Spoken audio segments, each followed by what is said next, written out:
You're lying in bed at 1 a.m., scrolling through your phone. Everyone else seems to be laughing with friends, traveling, celebrating. You feel a hollow ache in your chest. You call it loneliness. But the real answer is far stranger. That ache isn't a flaw in you. It's a 5 million-year-old alarm system, and it's working exactly as designed. Think about your body's other alarms for a moment. Hunger tells you that you need food. Thirst tells you that you need water. Pain tells you that something is damaged. Each one is uncomfortable on purpose. Discomfort is the whole point. It forces you to act before the real danger arrives. So what if loneliness works the same way? What if it isn't a mood at all? What if it's a biological signal, as old as your instinct to flinch from fire? To understand this, you have to go back further than cities, further than agriculture, further than language itself. Your ancestors did not survive as individuals. A lone human on the savannah 2 million years ago was not a free spirit. It was a meal. Lions, hyenas, and rival bands hunted the isolated. Safety came only in numbers. A group meant more eyes watching for predators, more hands gathering food, more warmth on a cold night. Isolation meant death, and death came quickly.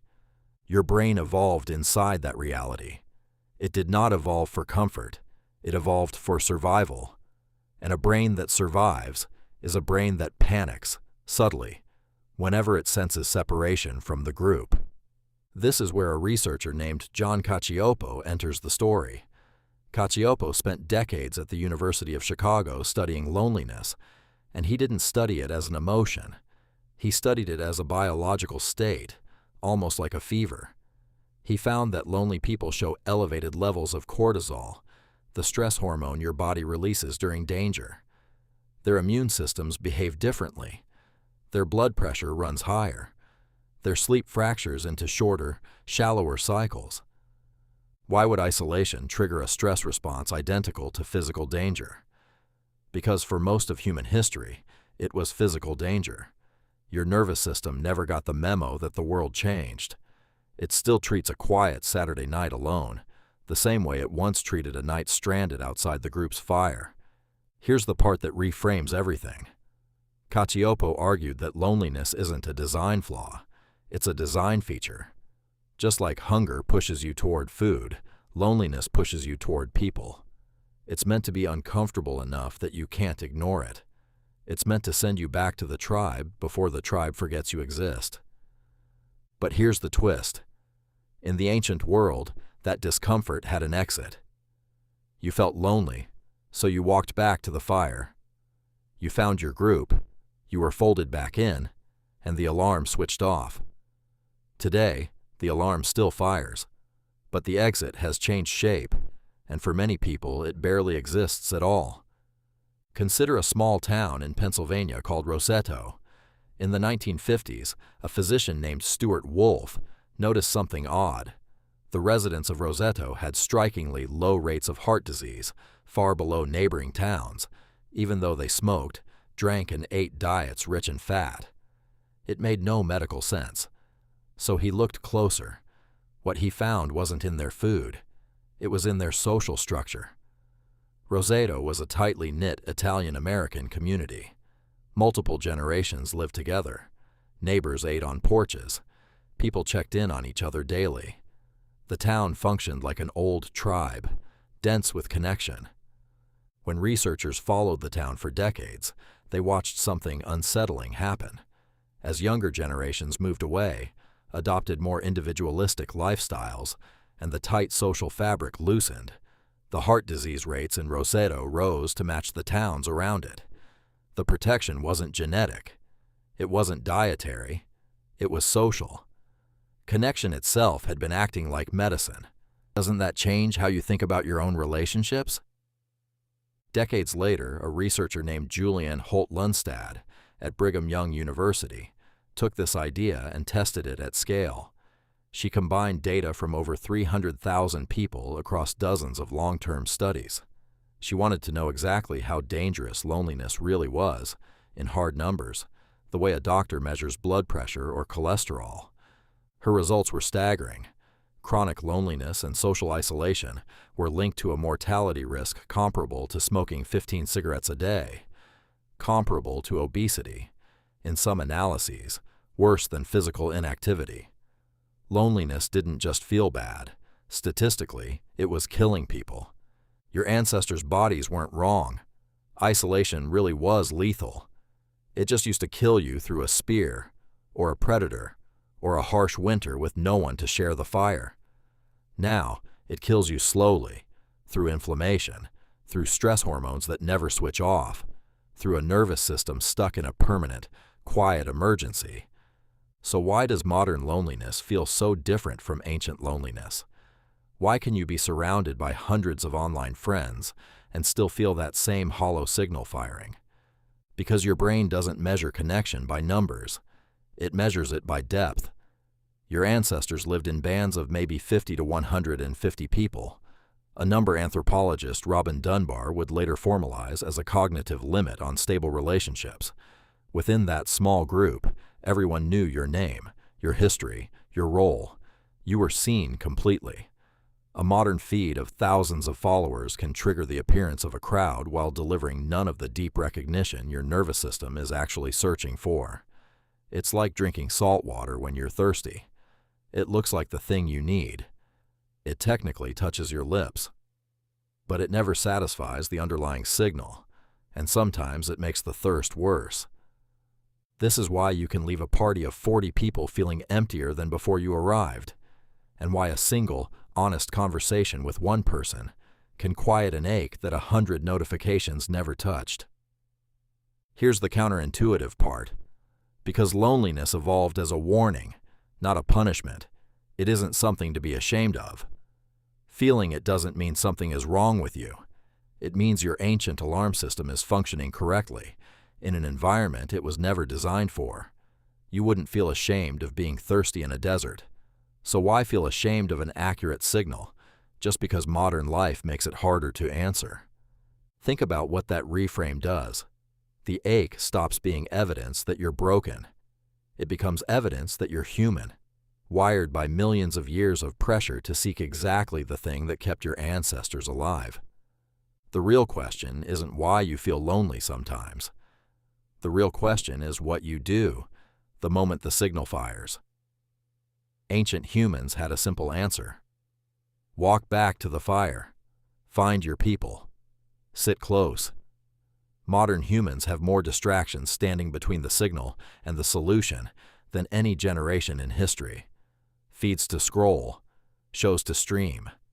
An entire industry built around simulating connection, just convincingly enough to keep you from seeking the real thing. But the alarm doesn't turn off from consumption. It turns off from contact. Real conversation, shared meals, a hand on a shoulder. Eye contact held a second longer than usual. These are not soft, sentimental extras layered on top of survival. Cacioppo's research suggests they are survival, wearing a gentler disguise. There's another layer to this that most people never consider. Loneliness doesn't just push you toward people.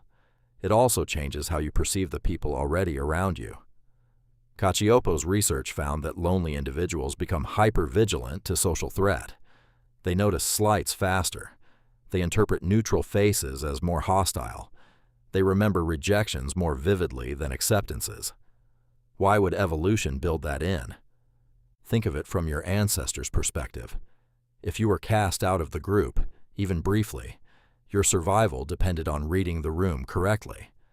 Was the tribe truly abandoning you, or was this a temporary misunderstanding? A hair-trigger sensitivity to social rejection wasn't paranoia.